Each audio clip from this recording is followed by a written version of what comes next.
gravar, agradeço.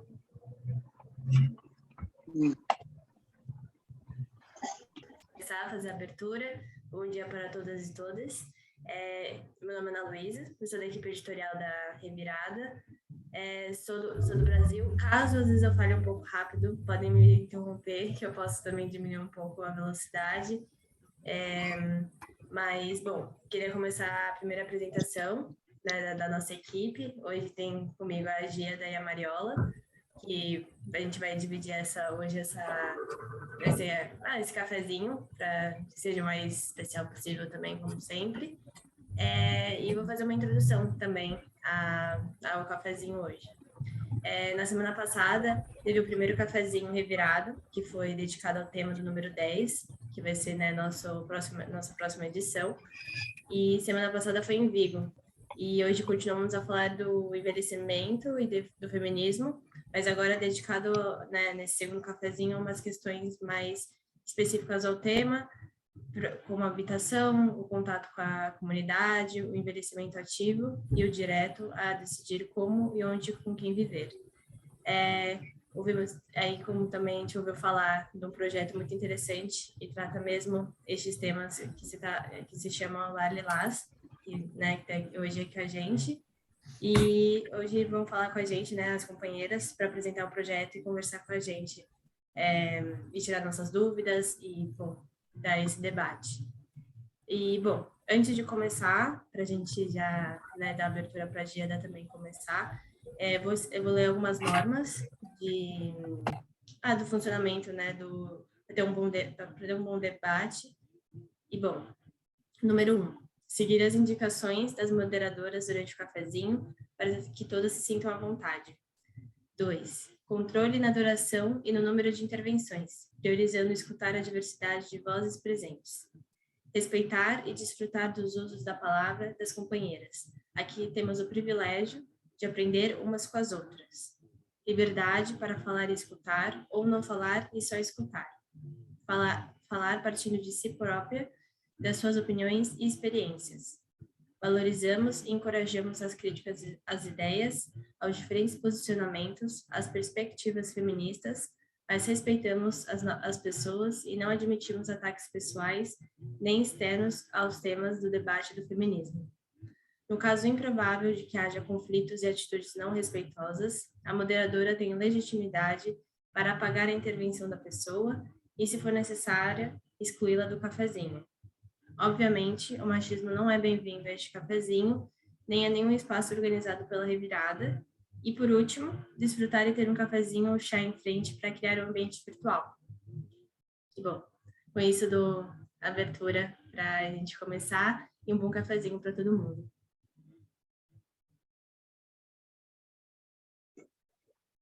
Microfone. Obrigada, Ana. E obrigada também a Mariola, que está assim dirigindo todo o aspecto técnico de hoje. Bem-vindas a todas e todos. Como bem sintetizou a Ana, hoje continuamos a falar de velhice feminismo, mas enquanto o cafezinho passado falava em geral, ou tratava vários temas relativos ao envelhecimento, hoje aproveitamos de um projeto feminista de muito interesse para centrar a nossa atenção sobre umas questões muito central no envelhecimento, a coabitação, a questão da habitação, da vivenda, como seria em castelão, da habitação, mais além, um conceito de coabitação que está intimamente ligado com o feminismo, porque se fala de envelhecimento ativo de comunidade, de dignidade e possibilidade de escolher onde viver, como viver, com quem viver e, sobretudo, poder viver poder fazer um caminho na velhice com dignidade. Essas são todas palavras que eu escolhi na minha introdução inicial, mas na realidade fazem parte da página web, do texto de introdução desse projeto, que se chama Las Lilás, e estamos aqui, temos a boa sorte hoje de poder contar com a presença de 3 das pessoas, das companheiras ativistas neste projeto. Vamos conversar com elas, conhecer um bocadinho mais este projeto. Eu, pessoalmente, queria estar nas apresentações, já fizeram apresentações em pessoas na Galiza, em Santiago de Compostela, na Corunha, e eu, por problemas de trabalho, não pude assistir, assim que estou muito contenta de ter esta oportunidade. Então, são as 3 pessoas, eu convido-as a apresentar-se, e a primeira pergunta que lanço é o início, não? Como surgiu o projeto, quem ideou, como foi a idea, desde donde nasceu todo isso. Então, bem-vindas. Não sei se queredes apresentar-vos. Olá, bom dia, bom cafezinho. Eu sou Monse, formo parte deste proceso de Las Lilás e agardo poder partir con vos as esperanzas que temos todas neste proceso de envellecemento ao que estamos abocadas. Bueno, pues agardo poder compartir, aprender e que podades coñecer. Obrigada. Hola, eu son Ana, estou tamén desde o inicio neste proxecto de Las Lilás, que é un proxecto que eu vivo con moita ilusión dende hai anos, porque Las Lilás non é un proxecto de agora, pensando en que vamos envellecendo e temos que pensar solucións, é un proxecto que ven de anos atrás, de cando tiñamos 30 e pico, 40 anos, e aí xa soñábamos un proxecto colectivo, autoxestionado, non só para envellecer, senón para compartir, para gozar, para estar xuntas, probar modelos alternativos de convivencia, de participación e ao mesmo tempo tamén de desenvolver no marco de Las Lilás, que tamén é un asunto que poderíamos falar despois, se queredes, desenvolver proxectos de carácter social, de carácter cultural, en fin, Las Lilás non é algo final, senón se cadra un soño, ou polo menos unha proba dun modelo alternativo ao que nos está ofrecendo o sistema neste momento. Obrigada, Ana. Hola, eu son Nieves Brisaboa, así que chámanme Brisa, as miñas amizades. Son tamén persoa que estivo neste proxecto desde os inicios e eu penso que, para completar un pouco o que dixeron as miñas dúas compañeiras, penso que é moi importante dicir que este é un proxecto que empezamos a elaborar rindo moito e pasando moi ben no marco da amizade que trabamos entre nós na loita feminista hai, eu que sei, 20 anos ou máis, 30 anos, non? Sempre falábamos de que tiñamos que organizar o retiro das Amazonas, así o chamamos, o retiro das Amazonas, es decir, nós peleamos polos dereitos das mulleres como feministas, bueno, pois de vellas, teremos dereito a descansar, non? Pero por eso lle chamábamos o retiro das Amazonas, nome que logo evoluiu a dar nome como Las Lilás un pouco máis suave para non asustar a muller. Ben, pero a idea é esa, é dicir, continuar os nosos proxectos de vida de mulleres independentes, libres, feministas e loitadoras en unha contorna moito máis aquelada para os nosos para a nosa ideoloxía, que as residencias típicas. Hai que considerar tamén que non somos mulleres todas, todo o núcleo inicial, somos mulleres que non temos fillos, así que verdadeiramente necesitamos organizar algo, porque non vamos contar con que os nosos sobrinhos nos vayan cuidar. Entón, bueno, penso que esta é o nacemento do proxecto.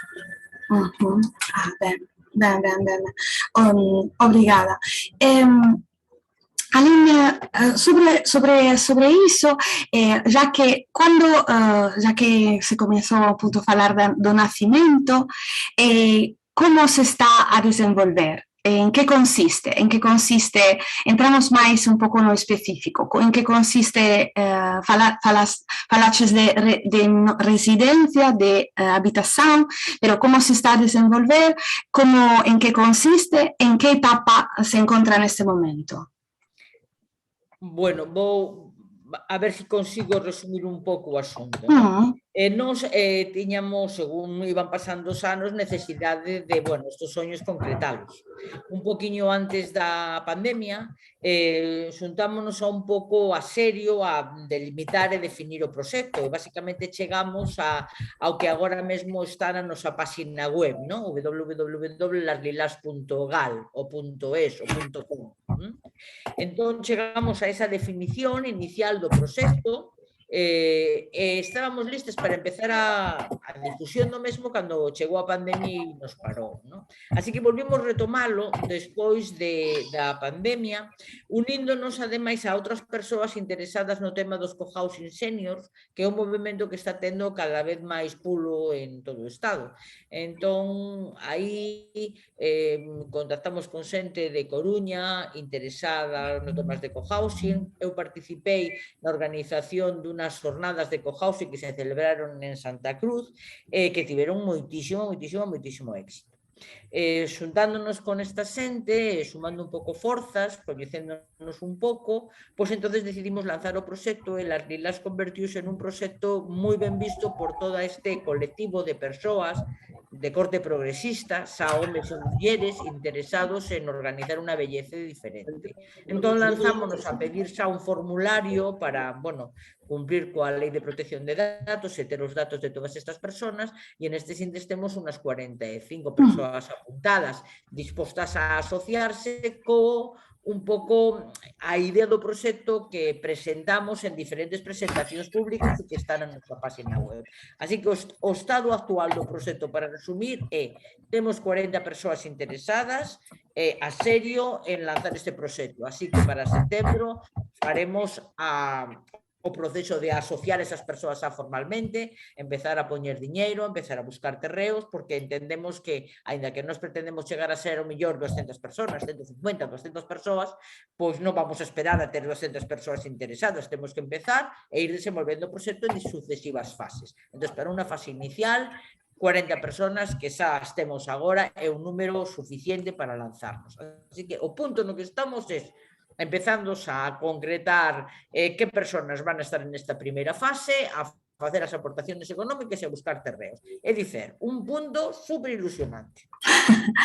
Ai, alegrame moito, no, vexote moito enérgica. A propósito destas 40 persoas, quen son? É dicir, qual é o perfil máis común destas socias? Non sei, en que traballan, de que nacionalidade son, se son todas galegas, se son de fora, cal é o nivel económico tamén, porque estamos falando de casa, entón, en geral, sempre é un tema un pouco delicado. Ben, contesto estes temas así máis técnicos do proxecto e logo deixo miñas colegas os claro.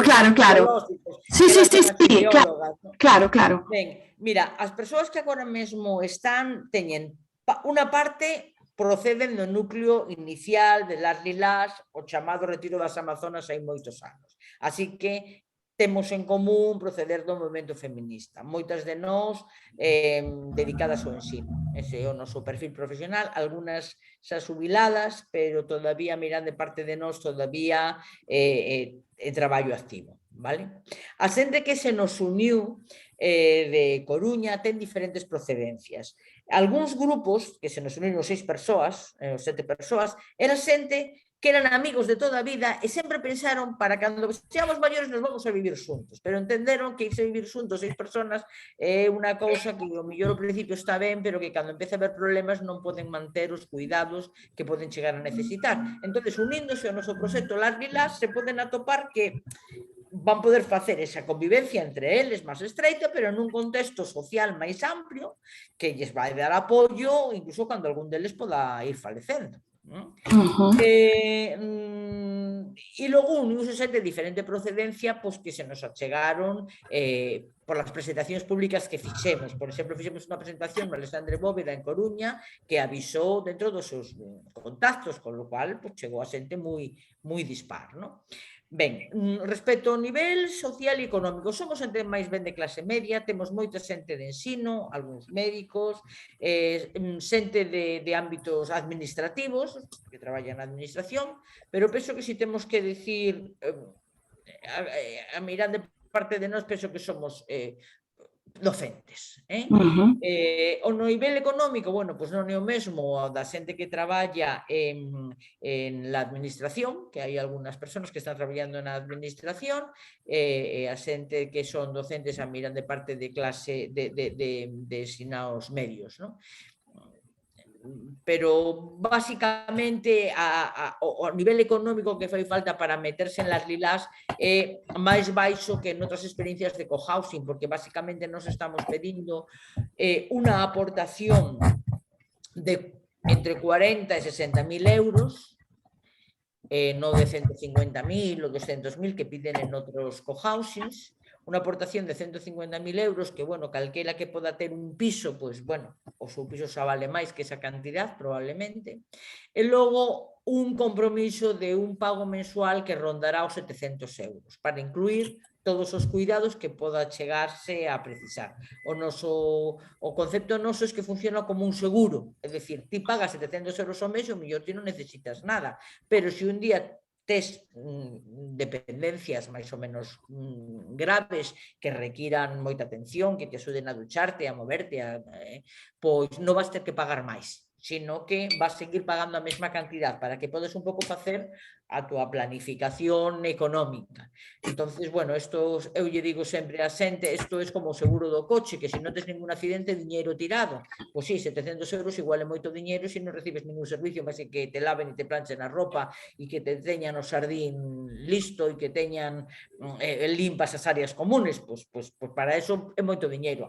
Pero es que é un seguro. Se un día resulta que necesitas que te duchen todos os días ou que ou máis cuidados, pois tamén nos vas ter pagando exactamente a mesma cantidad. E iso un pouco o lineamento do proceso. Biolóxicamente, isto é moi importante. Eso, xusto quería saber iso. Falaches de retiro das Amazonas, falaches das compañeiras de activismo feminista, quería un poquinho máis saber o plantexamento máis ideolóxico. Nos todas as nosas presentacións decimos, mira, o proxecto todavía ten moitas cosas por definir, pero hai dúas cosas da que non nos imos mover, porque son esenciais para o noso proxecto. Unha é o noso ideario, e o noso ideario é un ideario progresista, feminista, contrario a calquera discriminación por razón de sexo ou orientación sexual, por suposto sin ánimo de lucro, respetuoso con temas importantes para nós como son, por exemplo, a morte digna.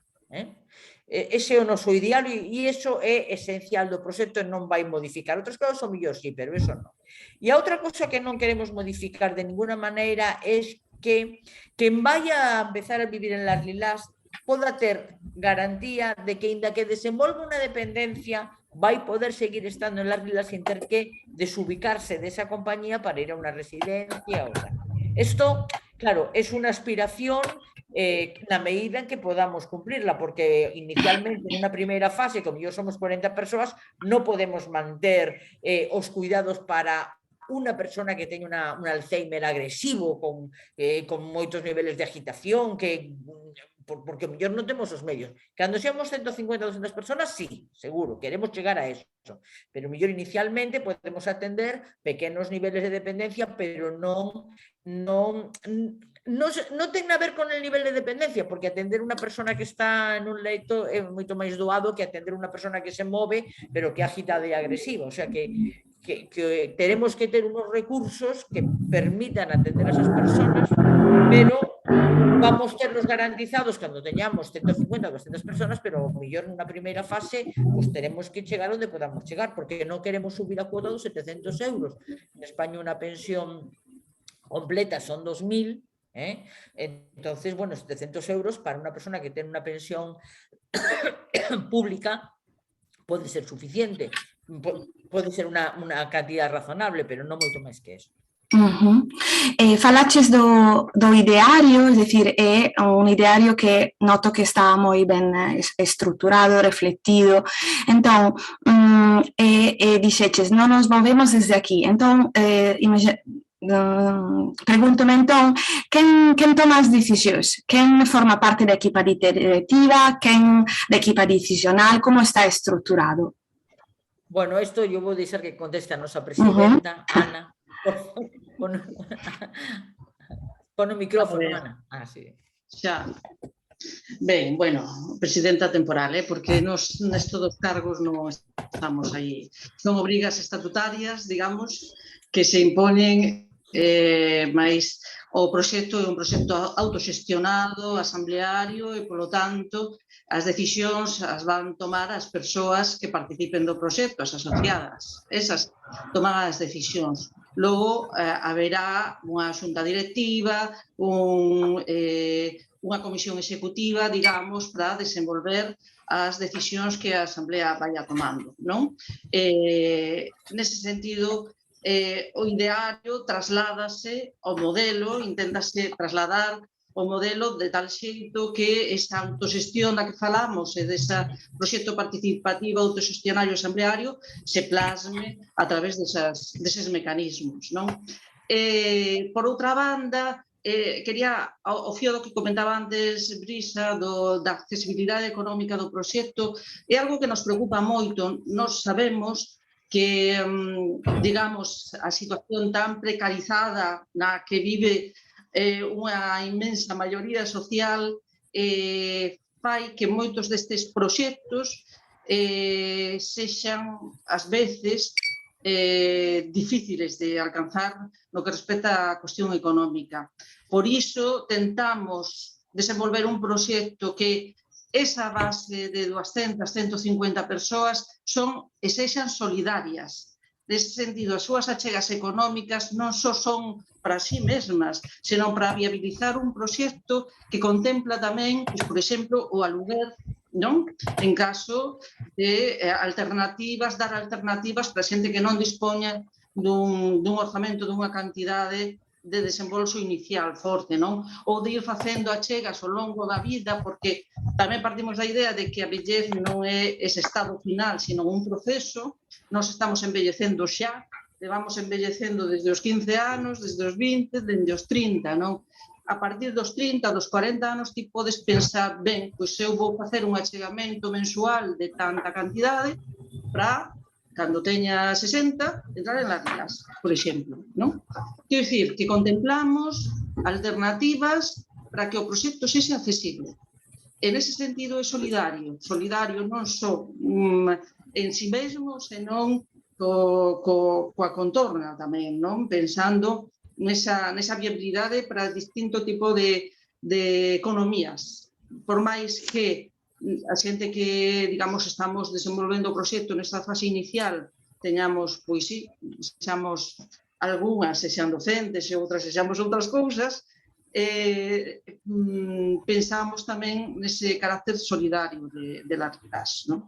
Que tamén, por lo tanto, porque é algo, quer dizer, o ideario feminista pasa necesariamente por aí, claro. Ai, obrigada.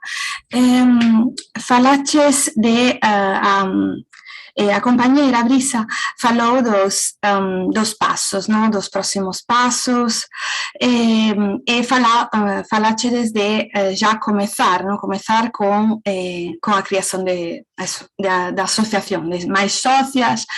E agora mesmo nesos pasos, quais son os obstáculos máis fortes que encontrachedes? Bueno, quais son os obstáculos que encontrachedes até hoxe e quais pensais que van ser un pouco os obstáculos a superar a partir de outono, a partir deste ano? Non sei quen pode contestar. Eu penso que Monse te toca. Tocaxe a ti. Que ainda non falaxe. Vale, non hai problema.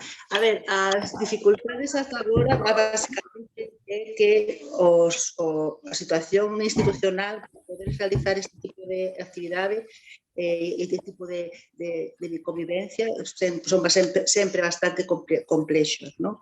Dificultades a nivel de poder establecer e administrativamente todo o cuestión da burocracia que temos a nivel de tanto os estatutos como cuestións todas burocráticas que temos que realizar. E despois, evidentemente, estamos falando de que isto ten que realizarse en un espazo físico concreto, e isto tampouco é doado, porque sabemos como está a posibilidade dos terreos e das posibilidades de esa situación agora é un problema importante. Tenemos que buscar as maneiras de como poder ver que espazo de racional pode ter a nivel territorial e a ver un pouco tamén como están sacando, de feito, a nivel público ou das institucións están sacando algún tipo de leis relacionadas con este tipo, e temos que mirar, tamén estudar cales son as posibilidades dentro desa situación, e efectivamente é complexo, é un proceso longo, este proceso envellece con nós, porque vai sendo desde que comenzamos con toda a dese proceso, pois é complicado. As fases, como decía antes Brisas, pois non poden ser todo como que quixéramos desde un principio, temos que ir poquinho a pouco con esos distintos procesos. A nivel de proceso, sobre todo, de intentar que poder atopar un lugar, un espazo e poder desarrollar e poder ofrecer este modelo de convivencia diferente. A cuestión dos Vou dir unha cousa que é relevante. Sí. Non somos xente de Coruña, de Compostela e de Pontevedra, agora mesmo. Todas as persoas que estamos agora mesmo estamos dispostas a vivir, sexa en Coruña, sexa en Pontevedra, sexa en Compostela? Pois non o teño moi claro. Estou segura que cando sea o momento de concretar o terreno, vai haber xente que diga, pois eu aí non. O sea, se tiveramos un terreno fantástico en primeira liña de praia, pois o mellor era máis fácil, pero eso probablemente este fora das nosas posibilidades. Así que simplemente atopar un terreno do tamaño aceitado ao gusto de todo o mundo vai ser imposible. Algunas persoas dirán que se teñen que non, que hai non. E cando se tocou nas reunións coas socias, potenciais socias, cando se tocou este tema, quais foron as reaccións? Pois hai xente que di, eu se en Coruña, sí, se non, non. Ok. Hai xente que di, eu, con tal de que se vese o mar, pareceme ben calquera sitio. Hai xente que di, eu que quero estar perto un hospital e un aeroporto, e ao final, cando falas en teoría, é falar por falar. O que haberá é que concretar. A ver, este terreno, quen sí e quen non. E aí haberá que votar, ou haberá que ver 2 ou 3 terreos e elexir, non? E elexir terreno tamén ten outras dificultades, xa non solamente que nos guste a nós, sino que teñamos un alcalde, un goberno municipal e unha oposición ao goberno municipal que estén de acordo en facilitar que ese proxecto se desenvolva ali, porque claro, comprar unha parcela urbana para facer unha vivenda unifamiliar é unha cosa que está perfectamente legislado e non dependes do goberno municipal que hace nun determinado momento. Pero un proxecto deste tipo é un proxecto complexo que se sae do trillado, do camiño trillado de licencias que dan os concellos. Probablemente necesitamos comprar un terreno de 20.000 metros cuadrados,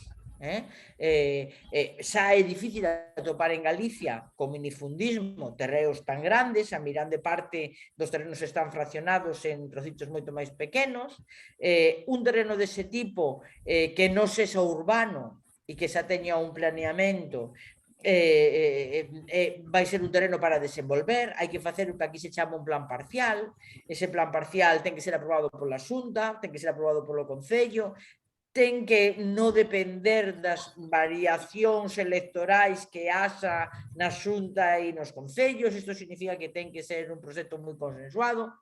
Todo iso é difícil. E hai problemas xa non solamente dependendo dos socios, sino das administracións. Entendo. Já tiveches algún contactos, imagino, para potenciais, entre aspas, potenciais terreos?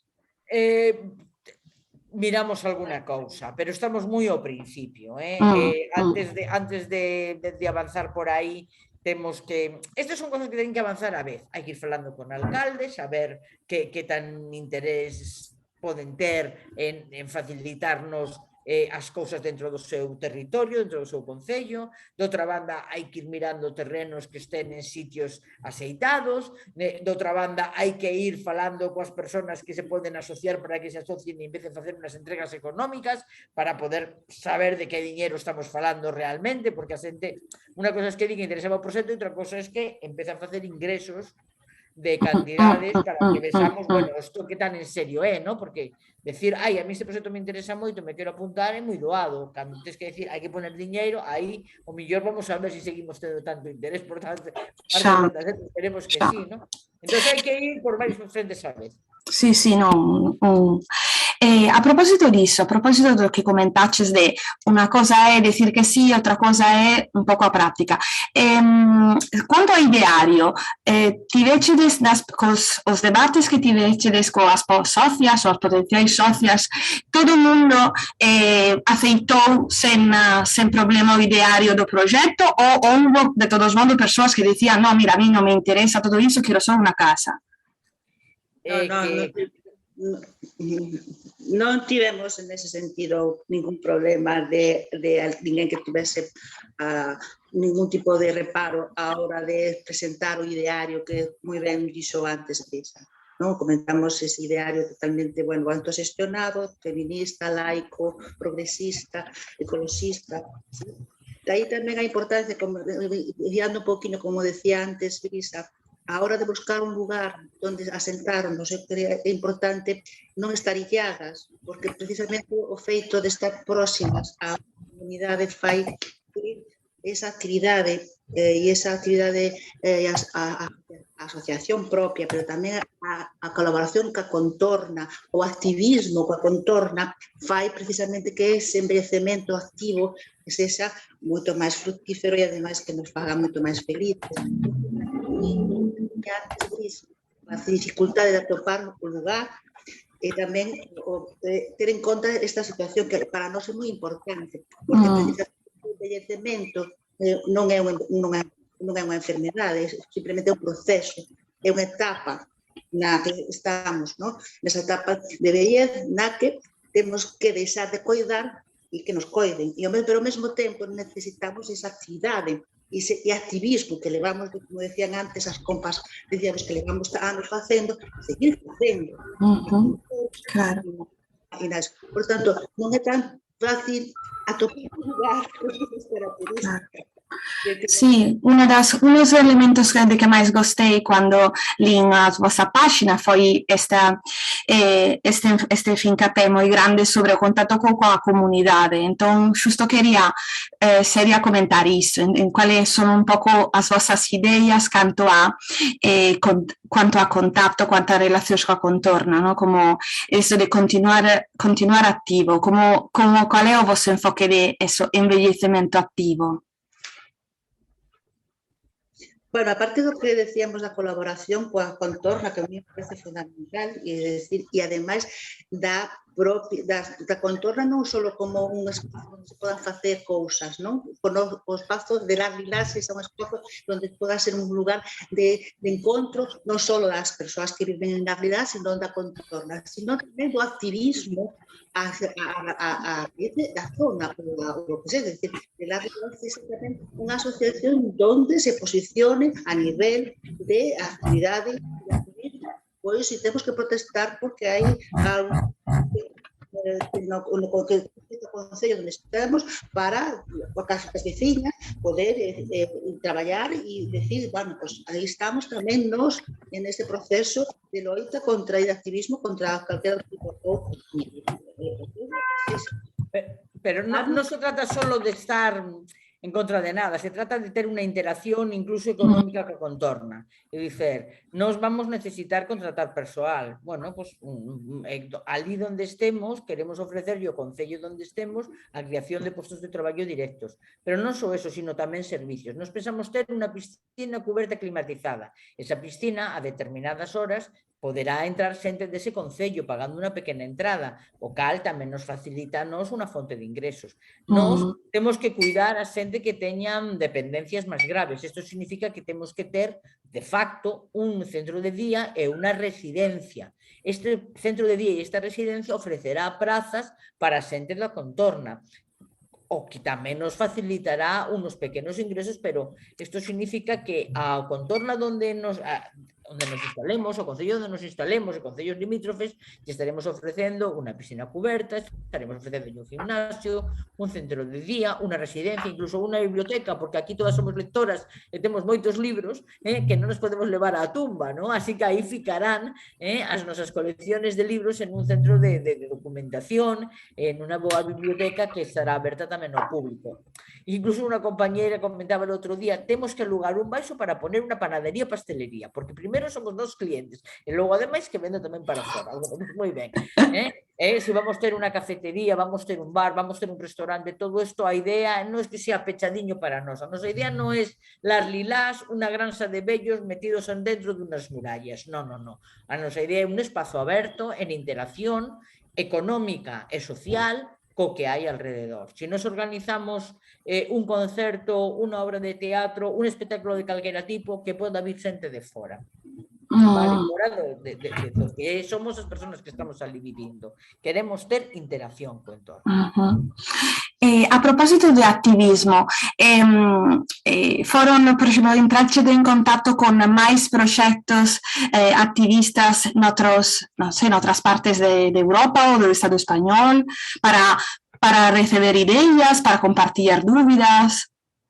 Sí, temos contacto con outros grupos de cohousing que partillan con nós, quizá non tanto o ideario feminista, pero sí idearios progresistas, ¿no? Por exemplo, Travensol é probablemente o cohousing senior máis consolidado do Estado. Eles comparten con nós esa idea precisamente de interacción co entorno até o punto que na vila na que eles están inmersos, aí perto de Madrid, Torremocha del Jarama se chama, hai 2 concejales que son personas que viven en Travensol. Así que mesmo se presentaron nas eleccións. Quero dicir que a participación política e no desenvolvemento do entorno é algo que partillamos con eles. Sí. Interesante. Se me permites, sí. Eu quería aludir a este movimento que se está intensificando agora respecto dos cohousings ou as vivendas colaborativas, digamos, non? Como modelos de acceso a vivenda, tamén como modelos de envellecemento activo. Entón, nós temos esas referencias, mas tamén temos as referencias dos modelos das feministas que, chegadas a unha idade, tanto en Francia como en Inglaterra, están desenvolvendo proxectos deste tipo, non? Do tipo Las Lilás ou doutra, tamén procurando a continuidade da actividade de toda a vida, do activismo feminista, na procura de modelos alternativos tamén para as mulleres, para as feministas, na vellez, non? Tamén temos esas outras referencias, quero dicir que nós movémonos nun espazo de intersección entre estos cohousing seniors e tamén os modelos das feministas pois francesas ou... Quanto a questione, por a questione di salute, no? A saúde, o cuidado, como o projeto já arrancou, pero está como nos primeiros passos, poden, por exemplo, facerse socias persoas que teñen unhas condicións de saúde, de necesidades físicas especiais, específicas, con que necesita particular cuidado. É dicir, o proxecto aínda nos seus pasos máis, nos inicios, acolle já persoas que precisarían de necesidades máis específicas. Bueno, a ver, esto es una pregunta muy complicada. Xa. Bueno, poden... Nos queremos ser solidarias, queremos estar abertas a axudar a xente, pero ao mesmo tempo temos que facer un proxecto que sexa realista e viable. Entón, unha cosa xeral en todos os xubilares, que así tamén se chaman os co-housing seniors xubilares, que é unha palabra que a mí eu gosto moito máis, non? Poñen como unha condición que para empezar a vivir no xubilar has que ser menor de unha certa idade, normalmente 70 anos, e estar neses momentos absolutamente sano, vale? Isto, en principio, é bastante importante, porque nos estamos baseándonos en que va a haber unha aportación económica, esa cuota de 700 euros, de todas as persoas que viven ali. O que non vale é, eu vivo na miña casa e non teño que pagar 700 euros porque estou estupendamente, e ora teño 82, empezo a ter un Alzheimer, e entón agora me vou ali, e por 700 euros consigo que me cuiden, porque iso é moito máis barato que calquera outra residencia. Vale? Porque iso sí, xa nos rompería completamente vamos, que o proxecto fose viable, non? A viabilidade do proxecto, amén de que ese é un comportamento tamén que vai en contra do solidario solidario, é dicir, que hai que ser solidario temos que serlo todos, non? Entonces, aínda que non hai nada perfectamente definido, porque hai cosas do proxecto que están todavía sestándose, casi con total seguridade sí que vamos ter que establecer unha limitación, non para que agora se asocie e empece a vivir en la Rilás, sino para despois, para que vaya empezando a vivir cando unha vez que la Rilás este creado. Haberá que establecer un límite de idade e, desde logo, agora xa para asociarse o que se pide a xente é que, en principio, sexa personas que non teñan dependencias ou enfermedades, para poderse afiliar ao proxecto OSE. De todos xeitos, OSE, es que o proxecto, desde que OSE empecemos a falar desto, até que podamos empezar a vivir ali, sendo moi optimistas, van pasar 7 anos. Sendo optimistas, porque hai que facer un plan parcial, eso ten unha tramitación, hai que facer un modelo arquitectónico, hai que buscar o terreno xa para empezar, todo eso vai levar un tempo, así que antes de 7 anos vai ser moi difícil poder empezar as primeiras persoas a vivir ali, e eso si todo vai moi ben, vale? Imagínate dentro de 15 anos, hai unha colonia vivindo ali, empeza a haber xente que falece e quedan vacantes. Esas vacantes, como se van a ocupar? Pois necesariamente terá que ser por xente menor de unha certa idade, por determinarán que non estén vivindo ali naquele momento, ¿no? E terá que ser xente sana, sana, por lo menos en ese momento, xente válida, en el sentido de que non teñan xa unha dependencia grave que requira moitos recursos de cuidado. Isto é a idea inicial que temos, pero moi pouco concretada estatutariamente, porque eso pertenecerá a un reglamento de réxime interno que temos que elaborar e que ainda non está elaborado. Así que unha idea xeral, collendo un pouco o sentido común e o que fan outros xubilares polo mundo adiante. Ai, obrigada.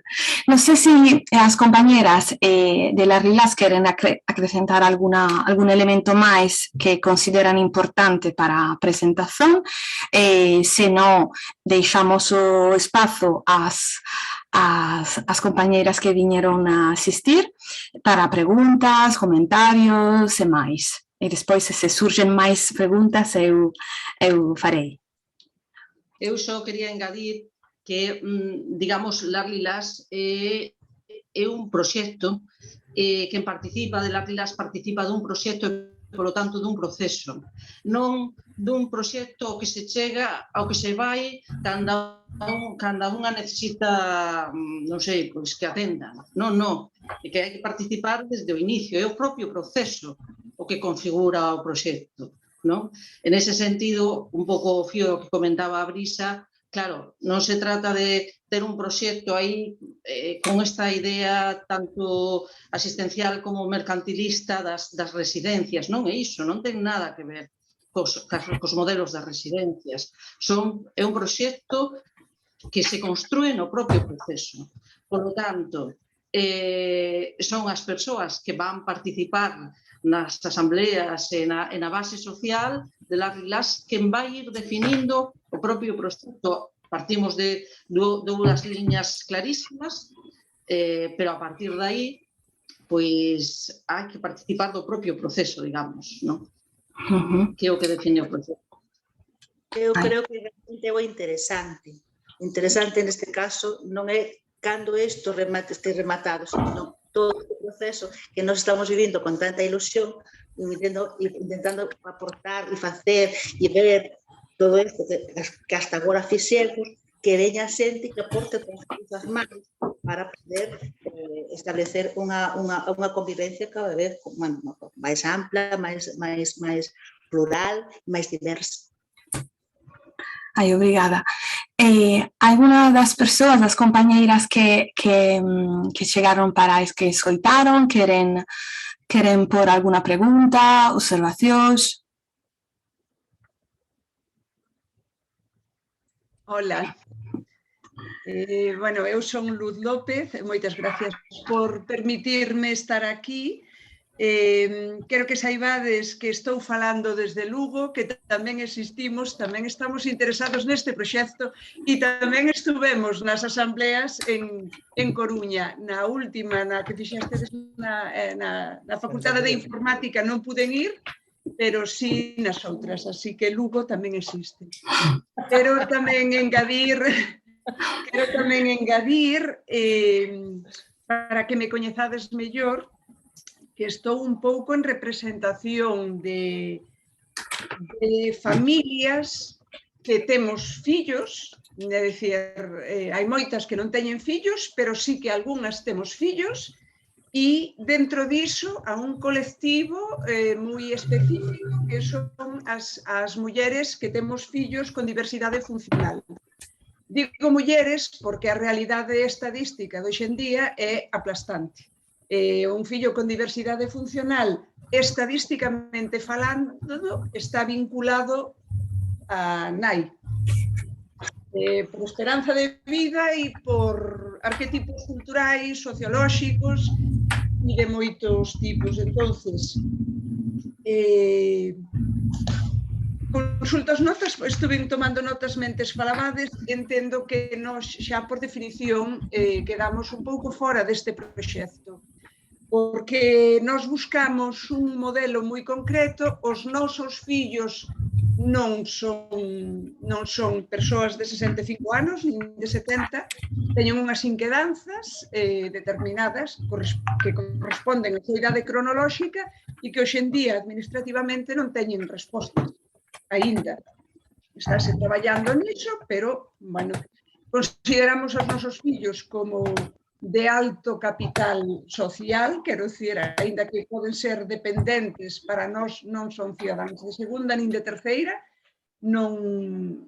Entón, pois, teria que ser unha opción que se poda vivir de maneira independente, pero preto. Entón, entendo que, por exemplo, repito, estou en representación de, vou personalizar na miña persoa, pero digamos que somos un grupo amplo de familias que temos esta inquedanza. Entendo que eu podería entrar, pero non o meu fillo. Porque xa leva a dependencia asociada. Entón, eu tomei varias notas, non sei se preferides que vos vaya facendo de unha en unha ou que as ceibe todas xuntas. Eu quería comentarte unha cousa, é que hai pouco neste proceso, pois nos ten tocado estar en moitas mesas redondas, en moitas situacións, con moitas cooperativas, con moitas tal. E coñecín hai pouco, recentemente, a unha cooperativa de persoas con unha problemática similar a que ti podes estar comentando para o teu fillo, e eles son os propietarios da súa propia cooperativa e eles son os que están recibindo con unha especie de FP dual a unha posibilidad de capacitación para ter como cooperativa de traballadores, pues ter unhas perspectivas laborales realmente impresionantes. Eu quedei, vamos, chapó a ese proxecto e, bueno, pues teño que recuperar ese enderezo porque o mellor non o coñeces, é unha cooperativa que ten a sede en Carballo, aquí perto do ámbito de Coruña. Sí, coñezo. Coñeces? Sí. Pois chamoume a atención porque, bueno, tocoume de compañeros de mesa e, a verdad, verdadeiramente o que contaron pareceme moi impresionante, non? Moi interesante. Pero sí, o noso proxecto é un proxecto de envellecemento activo, é un proxecto de envellecemento. Nunca contemplamos ninguna outra cousa, esa é a verdad. Vale. E podo facer outros falades todo o tempo de ideario, de un ideario moi concreto e de feminismo. Entón, me gustaría que me acotárades un pouco que significa exactamente feminista. Quer dizer, é só para mulleres ou é para persoas en situación de envellecimento? E dentro deso, e falando de diversidade, que é un activismo no que eu me movo e que tuve que aprender, primeiro que desaprender e despois aprender ao dereito, pois cantas veces a diversidade choca unha ca outra. Entón, pois, no vosso proxecto me gustaría saber como está representada un tipo de diversidade que existe e que eu coñezo de primeira man, que é o mundo rural. E o mundo rural da muller. Que non é o mismo unha dona de 30 anos do rural ou do urbano non ten tantas diferencias como unha dona de 65, 70 anos do rural e a do urbano. Entón, pois, é algo que a min me quedou esa dúbida e despois quería facervos non sei se é un aporte en relación á financiación. Me parece boísima a proposta, digamos, de exportar ao Concello determinados servicios como, digamos, como retorno e tamén como medida de financiación. Pero hai outra... Vin que en todo momento vos manexades máis ben ca administración local, ca inmediata. Sin embargo, eu, así por experiencias de países nórdicos, xa sei que estamos aínda a anos luz, pero bueno, por que non soñar o grande? Falar paralelamente, iniciaron unha vía coa administración máis central, porque entendo que estes proxectos poden ter un retorno moi importante, é dicir, hai un capital intelectual e social moi importante que pode ter repercusións da mesma maneira que se comparte a piscina ou a biblioteca, por poñer un exemplo. O capital intelectual e o capital experiencial e vital das persoas que forman parte, por que non vai ter precio? É dicir, por que o vamos a desdeñar? Non quere dicir que se eu estou ali vai a ter que traballar, pero, bueno, pois son unha persona que teño moitísima experiencia, que toda a vida me preocupei de estarme formando e que iso é algo que podo ofertar, digamos. Eso, por un lado, como unha maneira de negociar a nivel máis de administración central e despois ese activismo que vos mencionades, esa maneira de mantervos activos. Hoxe hai moitísimos estudios que demostran que repercute nunha mellor calidade de vida e, por tanto, nunha mellor, digamos, nun mellor desenvolvemento da saúde e sanitario. Polo tanto, nunha mellor dependencia dos servicios que tería que cubrir a administración. Hai estudios que así o demostran. Unha persoa que se mantén activa intelectualmente consume menos recursos sanitarios e sociais da administración. Pois eso, pois habería que ao mellor poñerlle precio, por que non? Por que non? Porque non somos residuos, non somos consumidores de recursos, aínda que esteñamos xubilados. Entón, pois a mí me parece que, aparte de traballar ca administración local, que a nivel de administración central, que tamén hai moito que aportar, e que o mellor a nivel fiscal, ou, bueno, que hai, e que sí que nos países nórdicos, nos países baixos sobre todo, pois eso xa está máis asumido.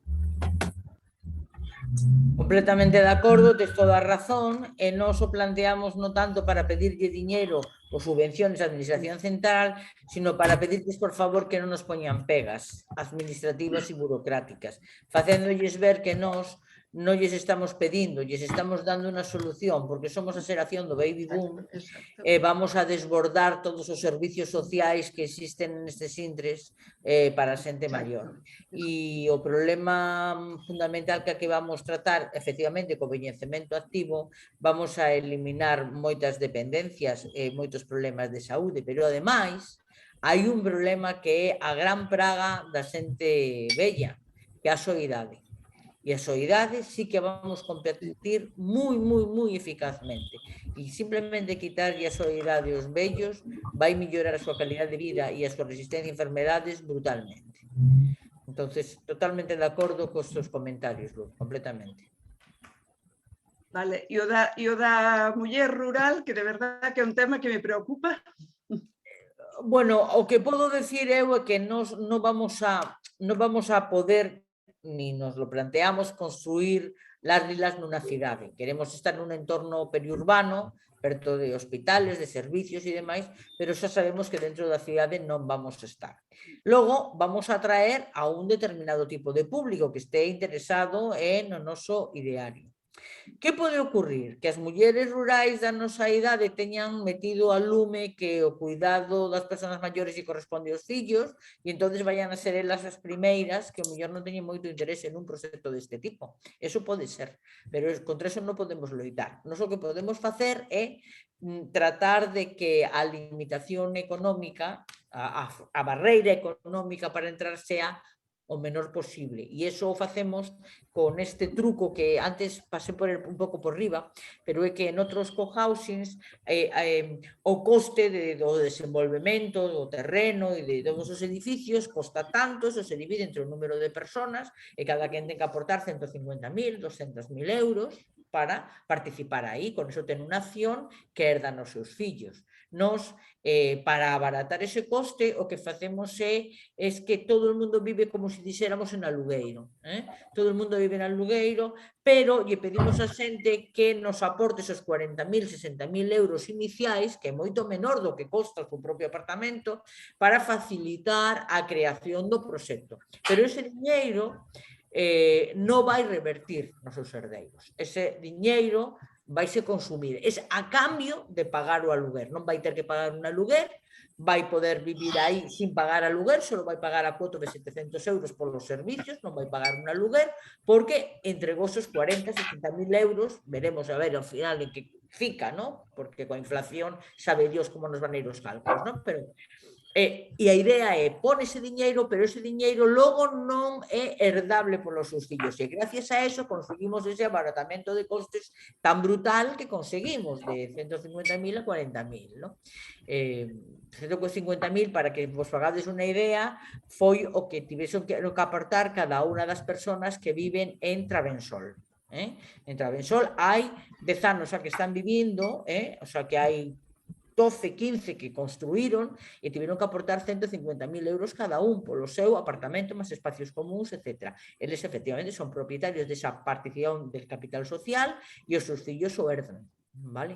Nos a nosa idea é que non a herdanza, pero que a aportación sexa moitísimo menor. E iso que podemos facer para facilitar que xente que non ten unha situación económica tan posante, pois poda incorporarse ao proxecto. Pero non estamos facendo, vamos a recoñecerlo así, non estamos facendo nada específico para a incorporación de persoas do ámbito rural. Non. Mira, permíteme unha matización, porque cando eu fixen esta pregunta, pois automáticamente eu pareceu que iba ao terreo económico e eu levaba máis ao terreo, digamos, cultural ou de maneira de vivir. Quero dicir, realmente, unha muller do entorno rural tamén pode ter unha boa posición económica. Pode ser. Sin embargo, o seu marco cultural é diferente. É diferente. E entón, pois, o mellor, pois, esa dona do mundo rural, pois, prefire ter horto e xardín e non ter yoga, por poñer un exemplo. Horto e xardín vamos ter. Horto e xardín vamos ter. Eso vamos ter seguro. Yoga tamén. Por lo menos para quen quera. Okay. Pero o problema para mí cultural é que moitas veces no mundo rural, vou decir unha cosa que o mellor é unha barbaridade e que estou chea de presuizos, pero penso que moitas veces no mundo rural a valoración da familia todavía como responsable dos cuidados dos maiores é moito máis vivo e é moito máis difícil para alguén do ámbito rural que teña fillos pensar que non o van a cuidar os seus fillos na súa casa de toda a vida, sino que vais a ter que ir a vivir a un sitio cheo de urbanitas como a nós. Pero vamos, quitando eso, que o mellor é o meu propio presuicio que fala, pola nosa parte, é certo que non estamos facendo nada para captar especificamente xente do mundo rural, tamén porque non lle temos acceso tan facilmente, pero que, dende logo, vamos a ubicarnos no ámbito rural e vamos ter horto e sardín, eso seguro. E mesmo hai quen quere ter animais, así que sin ningún problema.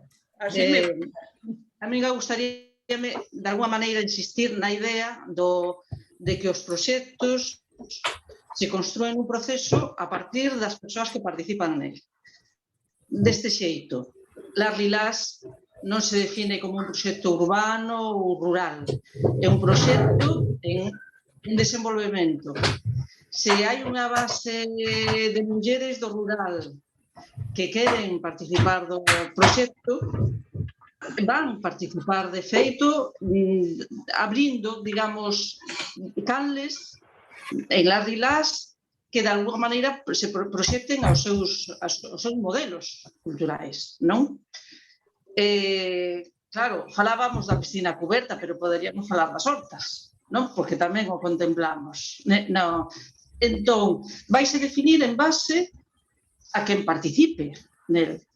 Non exclúe de entrada a ninguén. En principio, a nosa idea é non excluir de entrada a ninguén, non? Mais que facelo na medida en que todo sexa viable, claro. Nese sentido, efectivamente, culturalmente, as mulleres que viven no rural e as mulleres que vivimos no ámbito urbano, efectivamente, movémonos ás veces en coordenadas diferentes, ou polo menos de praxes, de experiencias de vida diferentes, non? Pero iso non implica que Las Lilás sexa de entrada un proxecto que se peche a iso. Non ten por que ser necesariamente así, non? Se as mulleres que proceden de ámbitos ou de experiencias de vida diferentes participan del, obviamente o proxecto vai ser permeável a esas experiencias. Unha última pregunta específica para dúas donas que foron, unha aínda está activa, a outra está xubilada, son persoas con discapacidade motórica, unha foi ex-profesora, outra é escritora, e viven, agora mesmo viven de forma independente no seu propio piso con a figura da asistencia persoal. Terían cabida. É dicir, non podemos confundir unha discapacidade con unha enfermedade. É dicir, unha discapacidade é unha situación que determina unhas características de funcionalidade. Vale. Entón, estas dúas persoas ahora mismo teñen un asistente persoal para, digamos, suplir esas facultades motóricas que non teñen, exclusivamente motóricas. Terían cabida? A ver, agora mesmo non existe nada. Existirá dentro de 7 anos con sorte, vale? Iso o primeiro. Así que me pides que fale coa bola de cristal sobre algo que todavía non está e que fale en nome dunha asamblea de persoas que todavía non se manifestaron ao respecto. Vou facer algúns comentarios que a mí se me ocurren. Esas persoas agora mesmo xa están necesitando un asistente persoal que pagan, vale? Que pagan o que alguén lle subvenciona. Eso xa é algo diferente do que nos planteamos. Nos estamos planteando financiar entre todos servicios para todos, vale?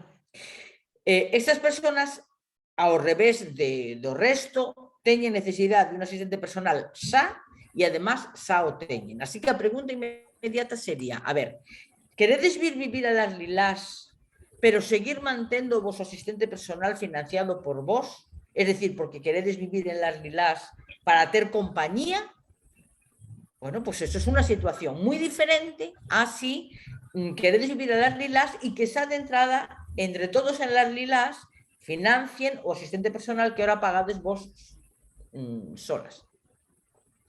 Es una situación diferente. Eu necesitaría preguntar yo, ¿qué necesitan? Non sei se ese asistente personal é para ducharse por las mañanas e acostarse por las noites ou é absolutamente para todo el día. Non sei do que estamos falando, entonces non te podo responder. Agora, desde logo en principio, fíxate o que dixen antes, a nosa idea en principio é que en Las Lilás a xente entre sin necesitar ningún tipo de axuda e axude a financiar unha plantilla de persoal para cuidar a persoas que ao longo do tempo cheguen a desenvolver unha necesidade. Ese é o plantexamento xeral. Sobre ese plantexamento xeral caben moitas excepcións, pero eu non sei concretamente do que estamos falando e en calquera caso eso terá que decidir en un momento determinado a asamblea de entrada. Pensade que non é unha cuestión solamente de que as persoas teñan ou non teñan determinadas disfuncións. Podemos atoparnos con unha persona que entre nos parámetros absolutos da saúde e da normalidade, pero que sea unha persona tóxica para a convivencia e que non podamos ter en Las Lilás porque é unha persona tóxica para a convivencia. É dicir, hai unha necesidade de boa vecindade, de bo entendemento, de boa convivencia que todo o mundo que está aí ten que axudar a cumprir. Entonces, vamos ter que ter no proxecto, cando o proxecto este desenvolvéndose, pues unha comisión de boa convivencia e boas prácticas e ter que pedirle a xente que se adapte a eso. E se a xente non se adapta a eso, non poderá vivir en Las Lilás. O sea que as cousas son máis complexas e non se pode decir tan facilmente este sí, este no, e menos a priori, menos sin conocer. Entonces sinto, pero eu penso que non podemos responder con máis exactitud. Vale, neste caso o asistente personal é para suplir funcións de mobilidade que non repercutirían no grupo, pero un asistente personal non é oficio, un asistente personal non é monitor de yoga, quero dicir, accedería, ou, pois imagínate que ten que ir á piscina, o asistente personal que leva sería achegalo ata a piscina. Pero tío, que me estás planteando es que sigan tendo o seu asistente personal para esas funciones pagado por elas. Porque a outra posibilidade xa vexo que non existe. É dicir, unha persona que unha persona dependente entre. Entón, preguntaba se unha persoa dependente que non ten enfermidade é simplemente unha persona que ten problemas de mobilidade, podería entrar co seu asistente persoal. Agora están vivindo solas, cada unha nun piso, e con eso é suficiente. Se quixeran vivir en comunidade, si existiría esa posibilidade aportando ese recurso que suple a súa mobilidade. Si aportan eses recursos, non serán, en principio, un estrés a la economía xeral de tal. Entonces, en principio, o mellor non hai ningún problema, pero non o sei, non o podo decir e non o podo decir eu, entendes? Ten que haber unha comisión de aceptación de novas persoas que entren e será esa comisión a que no seu momento diga, vale? Non te podo concretar máis, pero desde logo, si resulta que van vivir en Las Lilás para ter compañía, pero o coste do seu asistente personal o cubren esas persoas, pois non serán un estrés nas finanzas de Las Lilás. Entonces, pois o vexo máis viable. Sin el asistente personal o vexo máis difícil, pero hai casos e casos, es que haberá que valorarlo en cada caso. Claro, esta cuestión eu creo que non se trata de establecer uns barimos agora de entrada, cando estamos no proxecto e se está definindo en si mesmo, non podemos decir a priori, pois sí, poden entrar ou non poden entrar, non? É complexo, porque ademais nos non somos quen para tomar ese tipo de decisións. Mesmo neste momento o proxecto está circulando por aí un formulario para coñecer tamén as necesidades, a situación e as características das persoas que están interesadas en Las Lilás. Esa vai ser unha base importante, para saber tamén un pouco a definición e das necesidades das persoas que se están achegando ao proxecto. E esas necesidades tamén van definir o propio proxecto en si mesmo. Entón, pois, claro, a priori é complexo mesmo falar de non unha persoa que teña determinada situación funcional neste momento non vai poder acceder. Non o sabemos. Vai ser moi importante que estén, o mellor, e o expliquen, non? E participen. Esas persoas, outras, nós mesmas, que decir, nos participamos e falamos da nosa situación, cada quen ten a súa propia circunstancia. Nese sentido, o proxecto non é un proxecto absolutamente definido no que establece xa bases, isto non, isto sí, isto non. O único que o define, e en eso sí que é claro, é o ideario, non? Nese sentido, todas as persoas que accedan a las RILAS teñen que estar de acordo, aceptar, suscribir ese ideario. Pero, polo demais, é moi difícil dar resposta a isto que planteas agora. Se me permitires un momentiño, eu quería engadir algunha cousiña máis. É dicir, estamos no ideario colectivo, temos a cuestión de, precisamente, destas comunidades como algo asistencial. E creo que, no caso de las RILAS, é unha parte, pero unha parte moi importante, como dixeron as compas, é precisamente o proceso de entrar e de crear. Nos, as persoas que empezamos con esta idea, nos pusemos, por así decirlo, os cimentos ou a primeira pedra, pero eso ten que ir creándose ca xente que vai aportando cousas. Por iso creemos que é importante. Nos establecemos o que creemos que é a liña vermella, pero a partir de aí, pero se o vemos como unha cuestión asistencial, eu creo que non estamos acertando de todo no que é o proxecto en sí. O proxecto que é un proxecto de formación, un proxecto de chegar, de ir embellecendo e de ir aportando. Efectivamente, como decía Luz, fundamental a experiencia que temos cada quen detrás, temos unha mochila detrás que podemos aportar, que é importante non só a nivel local ou a nivel o que sexa. É dicir, que todo iso é algo a que está aínda por formarse, por crearse, non? E iso creo que é importante precisamente que as persoas que se achegan que aporten cousas, que cheguen e que establezan cales son as inquietudes, cales son cousas que ao mellor non vimos nós nun principio e que cada vez a xente que está conocendo o proxecto ve carencias ou ve outras. Por iso a importancia de que se acheguen a esa asociación, que eso non nos comprometen en principio. Es que hai cousas que despois ti podes marcharte se non estás convencida. Moitísimas gracias. Desde logo, o primeiro requisito que nos poñemos é que non seña asistencial. Gracias.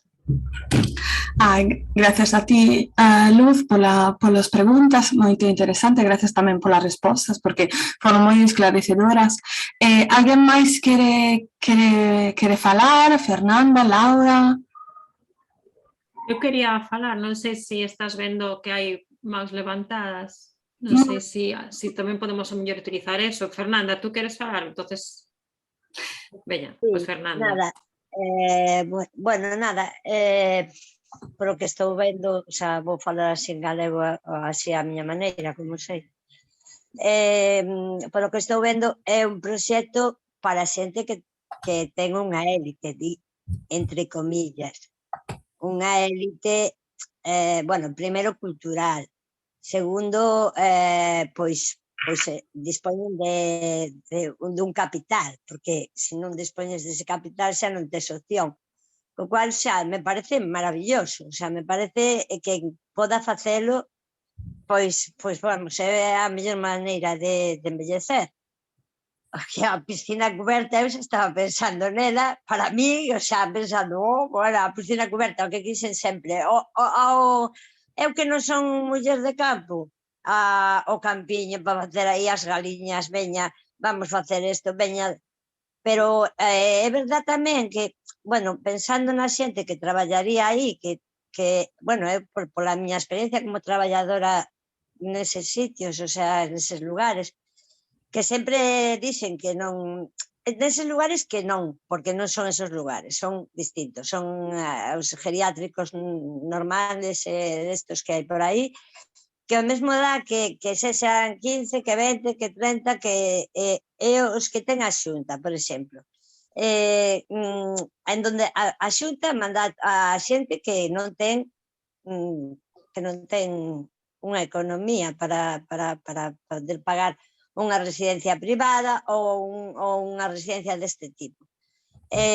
Con o cual xa acepto que está pensada para quen teña os cartos para estar aí. Bueno, eu pensando, tendo esa cantidad de diñeiro e tal, pois o vello, a ver, penso que é moi factible, o sea, que é moi fácil, máis fácil de levar a cabo de outro proxecto que de xente que non tivera nin esa cultura, nin esa... Eu penso que aí habería, bueno, non sei, unha opinión, si se podría mesturar xente que de alguna maneira pudera facer os traballos, bueno, pois polo sueldo que lle iban a pagar, que poidera ter tamén a opción de... Bueno, eso é unha cousa que digo eu, pola xente que eu teño alrededor. Eu estou vivindo nun piso, tamén foi un proxecto así pequeniño, moi pequeniño, pero que eu non podía alquilar un piso por a miña pensión non contributiva. A min non me alugan un piso, o sea, non teño dereito por unha pensión non contributiva porque supostamente non o vou a poder pagar. Entón, pois estou vivindo cunha señora de 87 anos que evidentemente ten a súa... Bueno, eu penso que está mellor que a min, porque ás veces tamén é certo que unha persona dunha idade superior ten unhas capacidades maravillosas, pode ensinar un montón, pode axudar un montón, pero claro, aquí o noso é a menudencia, é dicir, as que non temos esa posibilidade de chegar a vivir desa maneira. Sería maravilloso un proxecto donde, bueno, claro, xa non teríamos a mellor a cultura bueno, a forma de, bueno, non sei, o que se pide, o que se exixe para entrar aí, porque se tens que ter un nivel cultural, a mellor tampouco pintas nada aí, porque te vas a ver como perdida, como despois estes son todos moi listos, eu son unha parva. Non pinto nada aquí, tampouco, como din, o sea, te ves que non pintas nada aí e te vas, claro, eso si tes cartos, se non os tes, pois terás que quedarte donde te metan, o sea, que eu penso que non hai a día de hoxe ningún xeriátrico nin ningún sitio tal donde a xente viva por moito que pague, excepto que a xente está pagando 3.000 euros e non viven como queren vivir, a elección de como quero vivir. Eu, por exemplo, fumo, non? Pois igual xa non pintaba nada e aunque tuvera moitos cartos. Bueno, non sei, se tiña o meu propio apartamento, sí, pero quero dicir que habería tantas cousas que teríamos que ter en común pero moitísimas, que ter en común para entrar en un lugar así, que o vexo un pouco elitista. Pero bueno, eso é normal. É normal que desde o meu punto de vista, que son, o sea, que eu non teño esos ingresos, o vexa elitista, pero bueno, é un proxecto, como me decían a mí, plan, programa, proxecto. Bueno, pois, ala vai, está moi ben, o vexo moi ben, pero tamén habería que mirar outras cousas. Bueno, non vos, que vos estás facendo o proxecto así, xa está. Pero habería que mirar outras maneiras tamén para para a xente que non ten eses ingresos. Hai moitísimas mulleres cobrando pensións non contributivas. A opción, eu vou a traballadora social e me di, mira, a señora esa é moi maior, que se meta en unha residencia. Por qué? Xa estuvo nunha residencia, non quere estar. ela baixa, ela sube, ela entra, ela sai, ela vai tomar un café. Por qué? Porque é pobre, porque non ten máis diñeiro, entonces ten que estar en unha residencia desas ali metida. Bueno, esta é a nota esta discordante que poño eu como sempre, para, o sea, porque me dá moito a cabeza que claro, hai que ter moitos cartos para envellecer como un quere. Nada máis, graciñas. Obrigada, Fernanda. Alguén máis quere... que tive un problema de conexión, non vin a Vero, hola, benvinda. A Laura, a Vero, se queren comentar alguna cosa máis, e se as compañeiras queren responder en primeiro lugar, se as compañeiras de las Lilas queren comentar, responder a Fernanda, os apuntes de Fernanda. Sí, Fernanda ten dito algunhas cosas que son moi interesantes e paga a pena, por lo menos a mí gostaríame decirche o que eu penso sobre algunhas das cousas que dixeches. É certo, vivir nas residencias é vivir en un réximen cuartelario. Por eso é no de extrañar que a xente, a pouco que poda valerse, non quera estar ali, porque quera poderse levantar a hora que lle dá gana e non 8 da mañán, que a hora que entran as chicas de turno e teñen que facer a habitación e non sei que. Por eso un proxecto como isto, onde entendemos que cada quen vive no seu apartamentiño como lle dá a gana, e fai da súa capa un saio, vivindo en comunidade, pero vivindo cada quen na súa casa, é unha solución fenomenal, non? E penso que ese tipo de soluciones van a ir collendo cada vez máis pulo. Que ocurre? Que efectivamente é un proxecto elitista desde o punto de vista económico, claro, es que estas cousas costan diñeiro porque non nosa valoración económica non estamos contando con ter subvención ninguna. Xa, a ver se temos a sorte de que non nos poñen trabas burocráticas.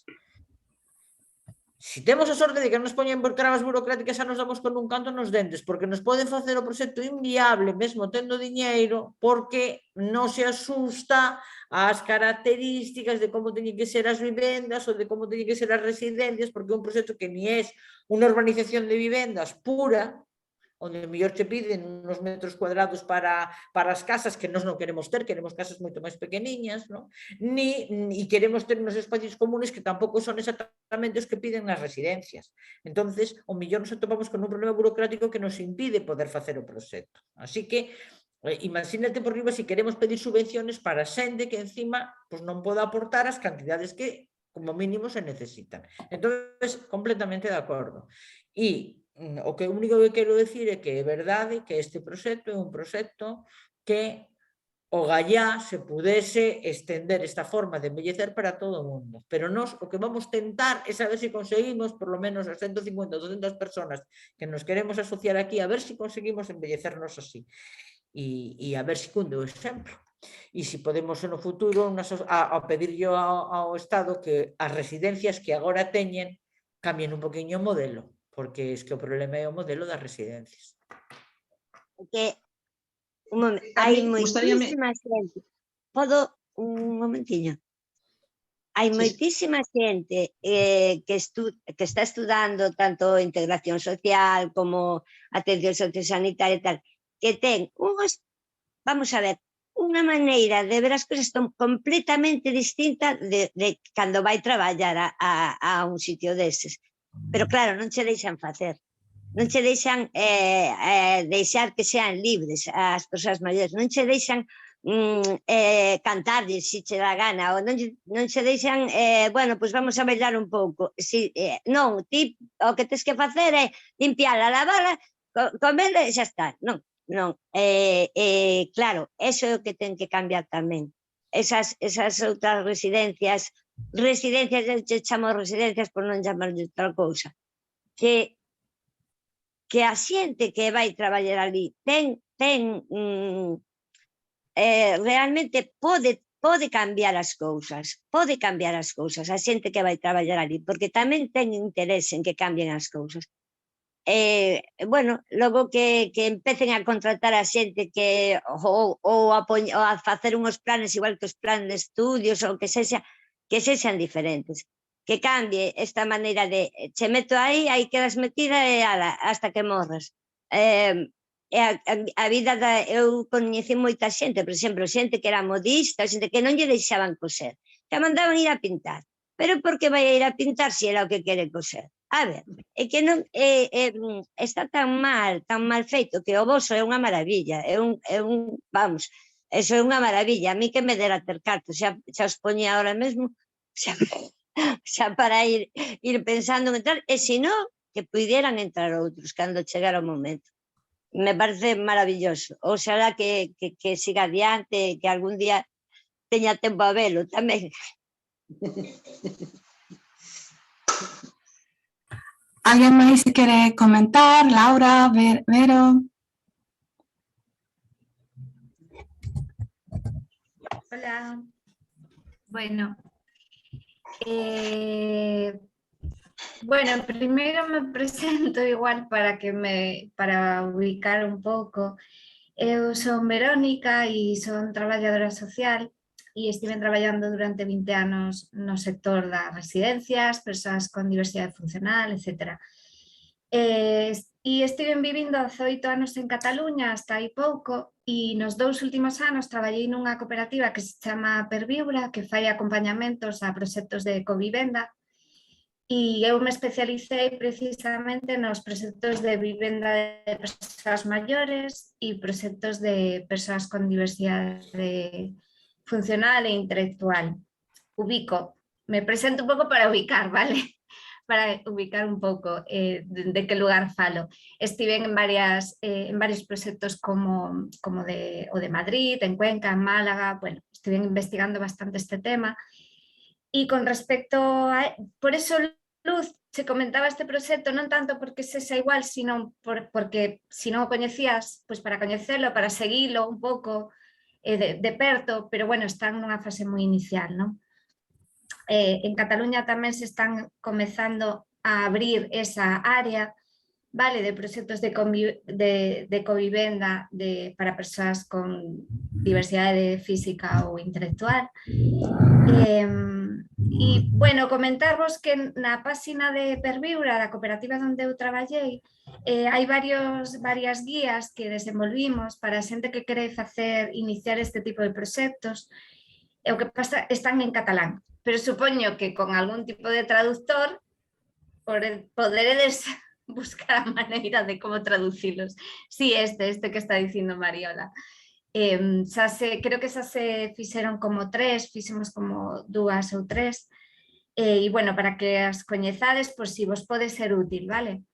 E despois, dende a miña experiencia neste ámbito, sí que creo, bueno, despois facer un pequeno comentario co que decía Fernanda, é certo, estes proxectos son elitistas, pero mentras a administración pública ou algún tipo de entidade de moitísimos cartos non o financie, isto é así, porque as propias persoas non se poden facer cargo da parte económica das persoas que non teñan eses cartos. Entonces, hai fundacións que teñen moitos cartos e que ao mellor en algún momento se les ilumina e poden facer algo así. Non sei. Eu sei que hai proxectos agora en Cataluña que o que están facendo para incluir persoas con menos recursos é abrir unha especie de crowdfunding para poder subvencionar esas prazas de persoas con poucos recursos. Entonces, gardan como 2 ou 3 prazas para persoas que non poden chegar a acceder con estes baremos, non? Que non poden asumir estes gastos. O deixo aí como idea. É moi complexo igualmente, pero teño que dicir que non estou falando de proxectos de senior, sino de proxectos interxeneracionais, co cual no senior hai máis gastos. Entón sería máis difícil de sufragar algo de maneira solidaria, porque hai un gasto bastante máis alto. Pero bueno, como idea, como inspiración de buscar fórmulas para que outras persoas poidan acceder, pois como este ámbito é moi novo, pois teremos que buscar eses mecanismos entre todas, buscando referencias de outros proxectos como poder incluílo, pero está todo por construir. E entón, para min, benvidas todos estes proxectos que me parecen maravillosos, pero é certo que queda esa parte por cubrir. E despois sí que o que me gustaría comentar é que isto que decía da colaboración coas entidades locais ou centrais, eu en Galiza, a Xunta de Galicia, non sei por qué, pero estaba, digo non sei por qué, porque dudo bastante das boas intencións, a verdade, querían incluir na carteira de servicios sociais os proxectos de covivenda sénior. E eu creo que isto é fundamental precisamente pola parte económica, porque calquera de vos das que estades agora no proxecto poderíades ter dereito a calquera tipo de axuda cando eres maior, e polo feito de estar nun proxecto deste tipo ao mellor non tedes dereito, vale? Por exemplo, unha persoa maior que teña dereito a unha praza de residencia, se estes proxectos non están incluídos dentro da carteira de servicios sociais e este proxecto non está recoñecido como unha residencia, ti xa non terías dereito a esa praza de residencia. E eu levo 3 anos loitando con este tema de que isto ten que estar recoñecido de alguna maneira, porque incluso as que estades agora no proxecto, mellor en algún momento necesitades, e para o proxecto é un beneficio superimportante que se recoñecido algunhas prazas das persoas en Cuenca no proxecto de convivir conseguiron. Incluso conseguiron que non sexa a Xunta, ou que como se chame alá, a que decida que personal envían ali para cuidar das persoas, sino que é o propio proxecto, a propia cooperativa, a que contrata as persoas e a través dun convenio coa Xunta de alá consiguen que poidan persoas que forman parte do proxecto ou incluso, como comentabas Nieves, algunhas prazas cubertas por persoas con grandes dependencias, pero que ao propio proxecto lle interesan cubrir, alá en convivir o están conseguindo en este proxecto de Cuenca. E eu creo que iso é fundamental para a viabilidade económica do proxecto, porque senón a la larga, e isto vin por proxectos que levan anos, ou solamente poden acceder persoas con alto poder adquisitivo, ou un punto intermedio de poder cubrir esas prazas con xente que ten axudas públicas. Creo que esa combinación é super interesante e é super importante conseguirlo. E despois, e unha segunda cousa solamente, despois creo que é interesante tamén, que non sei se o pensastes ou chegastes aí, que ao mellor non sei, é o tema das persoas que perden a capacidade para decidir.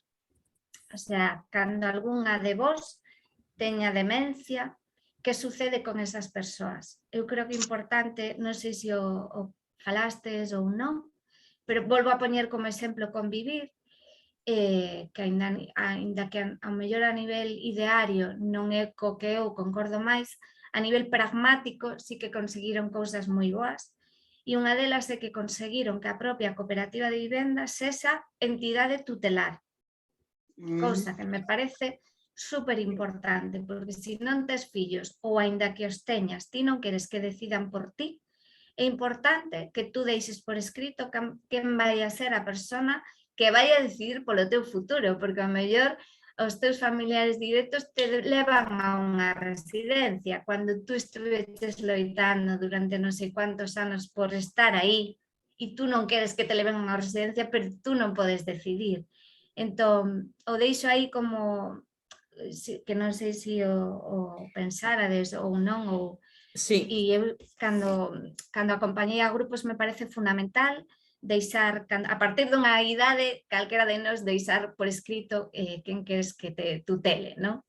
Bueno, eso. Sí, as dúas cousas estamos precisamente traballando nos dous temas. Mira, efectivamente, a modificación que trata de facer a Xunta de Galicia para recoñecer o cohousing como un tipo de centro de cuidado de maiores, isto nos incluso participamos con REAS, en preparar unha serie de alegacións a ese proxecto moi pensado desde a Xunta de Galicia para las grandes corporaciones xovens que antes chamaban residencias e ahora chaman co-housing ao mesmo negocio que están facendo. Entonces, nos quisemos aí incorporar pues precisamente el que se pudese contemplar co-housings creados de abaixo a arriba, é dicir, desde a xente a crear o proxecto, non de arriba a baixo, é dicir, desde o capital a dar un servicio, non? Eso por un lado. E logo, por outro lado, para nós sempre foi unha preocupación no tema de que os sobrinhos non vayan a decidir sobre a nosa vida. Ahora xa temos xente que ten fillos e que se ten ido incorporando máis recentemente, pero en calquera caso nós sempre falamos do testamento vital e de o dereito a morte digna, o cal significa todavía un paso máis aló, non? Evidentemente, o que me acabas de decir, me acabas de dar unha pista moi interesante de que o propio asociación teña a consideración de centro tutelar para que unha persoa, porque non sempre pensamos como calquera que está vivindo en Las Rilás lle pode ceder o, digamos, a responsabilidades de decisión sobre o seu futuro a outra persona amiga das que está vivindo en Las Rilás, pero está moi ben que yo poda facer a propia asociación, a propia xerencia da asociación, etcétera, ¿no? De feito, hai unha persoa que se nos asociou moi recentemente que está moi preocupada por ese tema porque ten algunhas propiedades, pois ten un piso, vai a completar a súa capacidade económica con ese piso en aluguer, pero o seu problema é que se eu perdo a cabeza, quen vai gestionarme ese diñeiro? Non, eu quero que mo xestione Las Rilás, quero que Las Rilás se encargue de que ese piso se permanezca alugado para que a mí me cheguen os ingresos necesarios para tal, así que quero que me xestionen a miña economía desde a propia asociación, non? E isto é precisamente unha das cosas que pide, o sea, que sí, que efectivamente isto é un problema e hai que buscarlle o armazón legal para que iso poda ser así, claro. Ai, moito interesante. Obrigada as dúas. Laura, Fernanda Teixeira, se queredes comentar alguna cosa, tedes alguna aporte máis, curiosidades ou dúbida? Laura nada, Fernanda non aparece, pero non sei se escoita. Escoito. Non, outra, que hai dúas. Bueno, aparecen dúas. Non sei se que teño algún problema. Eso, así. É así.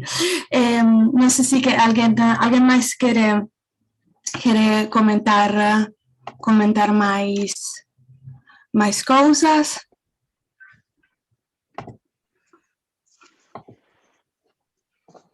Non, eu só quería daros parabéns. Neves, que estás aí. Non. Eu solamente queria saber se Laura Castro é a miña Laura Castro compañeira de facultade. Porque eso sí. Es que atopo de sitios inverosímiles. Pero é fantástico como as mulleres nos encontramos en distintos eidos da vida. Descubrimos cousas unhas de outras que... Pero non te, por a fotografía, además, cortaches o pelo, non te coñecí e tal. Bueno, pois aquí hai dúas informáticas, para que se vevades. Crecendo a miña admiración por xa profesionalmente es un referente, agora descubro que estás ademais involucrada neste tipo de cousas, bueno... Moitas grazas. Os referentes non poden ser tan grandes, que senón tamén abruman moito. Nieves, deixa de facer tantas cousas, que así non podemos vivir a altura. Me pareceme unha... Xa aproveitando que Xiada insistía aí en que dixera algo, me pareceme unha iniciativa flipante. A min, bueno, quero vela desde a distancia, pero pareceme super valioso o que estáis a facer. Está aquí, nada, escoitando e aprendendo e valorando todo o que facedes. Parabéns. Que vaya adiante. Pois cando queras pasa polo meu despacho e contoche máis, vale? Así farei. Bom, Mariola tamén quería comentar alguna cousa.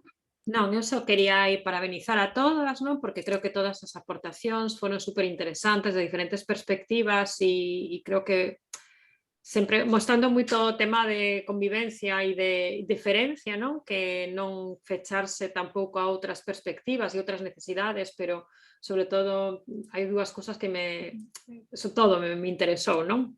Pero sobre todo dúas cuestións. Unha creo que un momento mencionaste ese tema da convivencia, non? Como serir tamén esas diferentes opinións dentro da propia organización. Esta fase que está tendo, que creo que tamén hai outra cousa que quere dicir, a honestidade, non? Que está a ter dentro das limitacións do propio proxecto, que non vai ser un proxecto inclusivo 200%, porque non o pode ser, non? E porque moitas veces nos perdemos, e creo que a experiencia dá toda esa bagaxe e esa perspectiva de non é posible facer todo e estamos nun contexto onde isto é, vamos, se sai para diante xa é un gaño, non? Porque despois deste poden vir outras experiencias. Pero sí, esta temática, este tema de a propia convivencia e toma de decisións das persoas que se van integrando no proxecto, que serán moi diferentes e descoñecidas ao núcleo inicial, como eso se está desenvolvendo, si xa se están encontrando dificultades e si, bueno, pues tedes... Entendo que vai ser unha parte importante tamén, que eu creo que comentabades así brevemente, do propio profesionamento agora e unha vez que se abra a residencia, que eu estou segura de que vai a ser posible.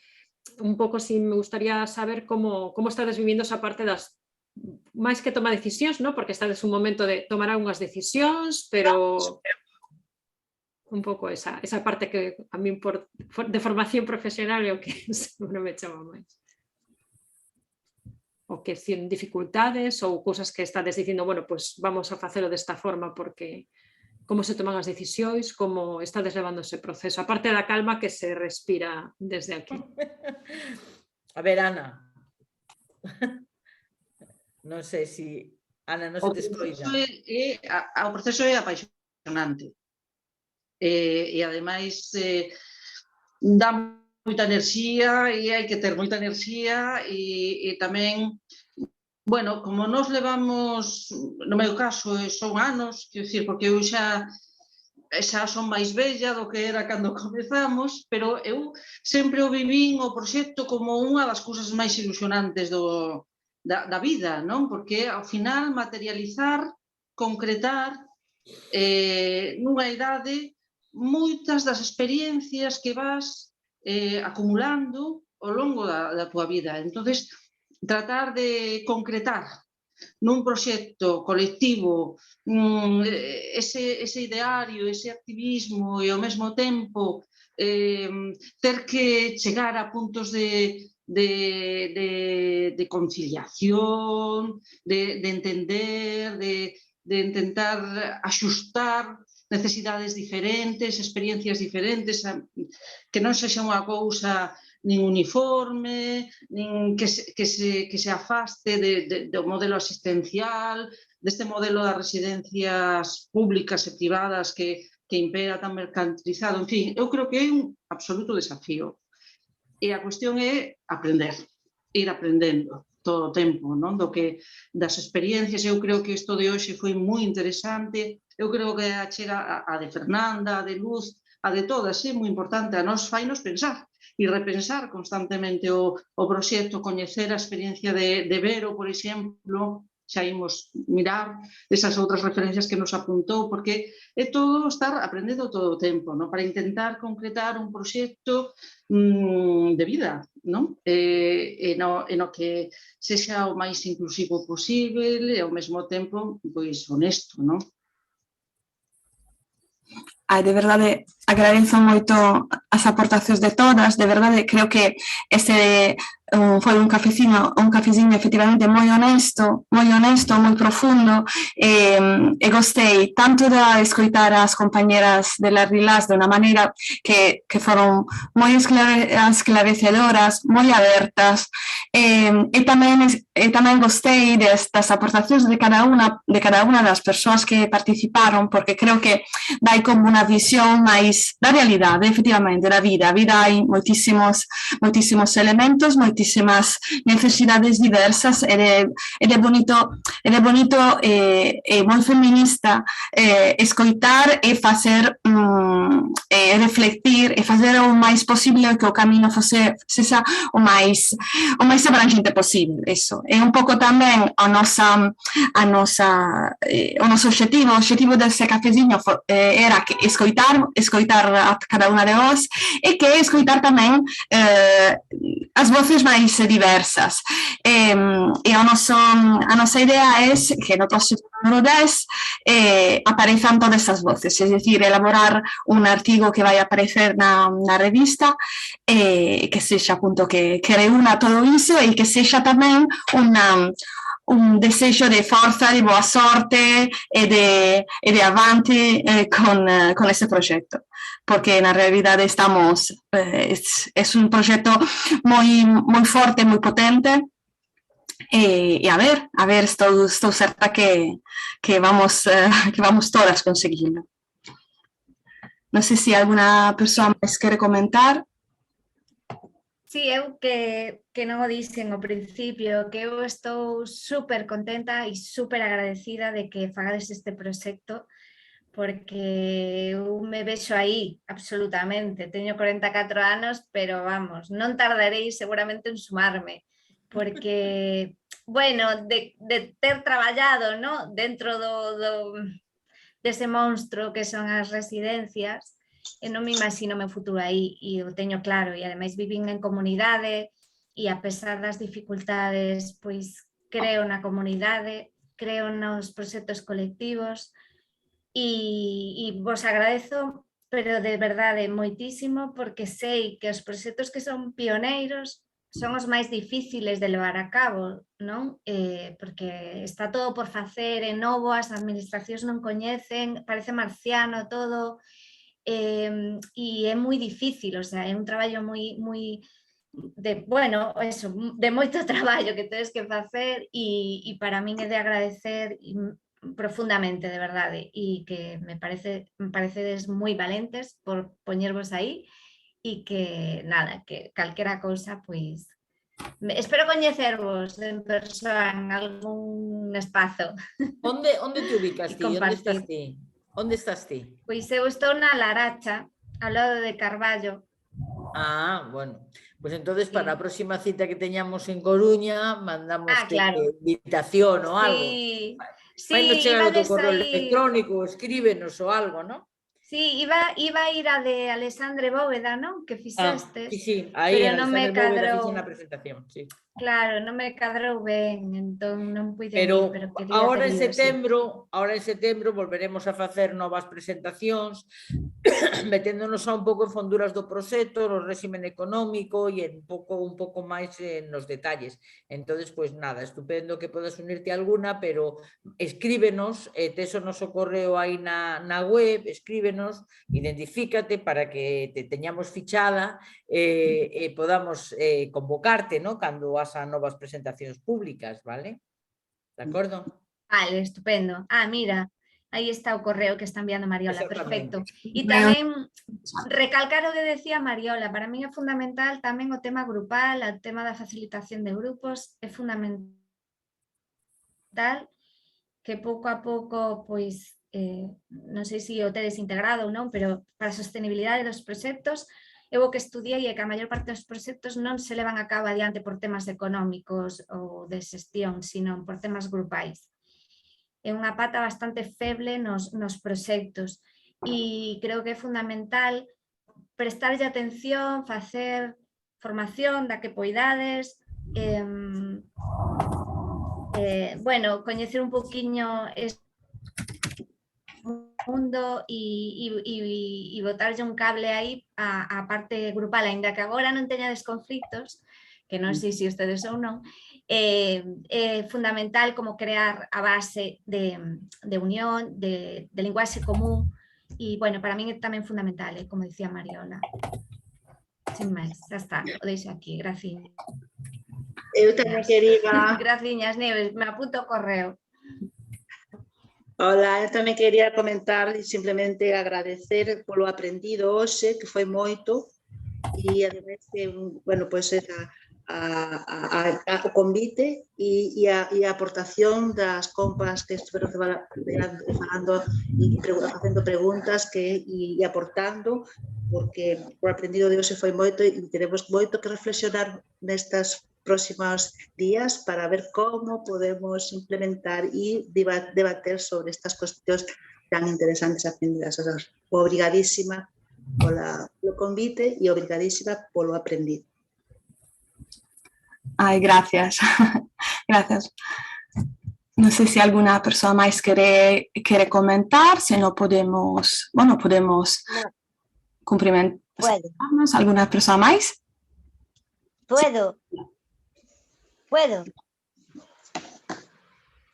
Diada, está Fernanda diciendo, preguntando si puede.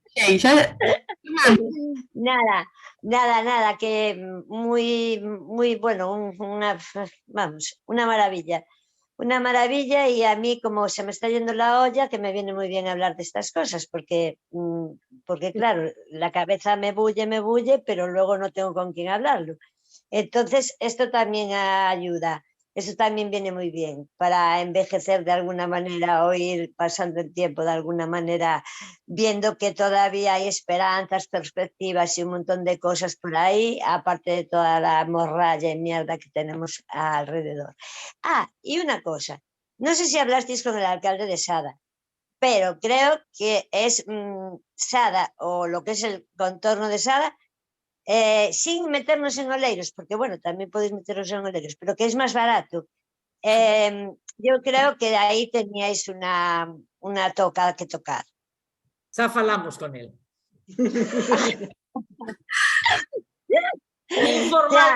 Informalmente. Vale, muy bien. Es que yo, vamos a ver, es una persona que me parece que se puede hablar con él. Y bueno, muy bien. Vale. Entonces, cualquier consejo e ayuda o mail de las Lilas está no chat. Bem, e a facerse socias. A facerse todas. Eso. Bom, entón, se queredes, terminamos aquí. Agradezo de novo, de verdade, a contribución de todas. E vémonos nas presentacións do próximo número da Revirada. Agradezo moitísimo as compañeras de las Rilas. Adiós, moitas grazas. Moitas grazas. Chao. Hasta logo.